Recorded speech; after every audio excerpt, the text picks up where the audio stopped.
تذکرۃ المحدثین میں علامہ غلام رسول سعیدی صاحب علیہ رحمہ نے تحریر فرمایا کہ اللہ پاک نے امام محمد علیہ رحمہ کو کمال کا حافظہ عطا فرمایا تھا، اور اس کی واضح مثال یہ تحریر کی کہ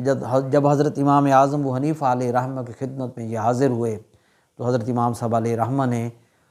ان کی اس درخواست کو کہ میں آپ کے جامعہ میں داخلہ لینا چاہتا ہوں، تو حضرت امام صاحب علیہ رحمہ نے فرمایا کہ آپ پہلے حفظ کلام پاک مکمل کر لیں، حفظ کے بعد آئیے گا۔ 7 دن بعد واپس پھر آئے، عرض کی مجھے داخلہ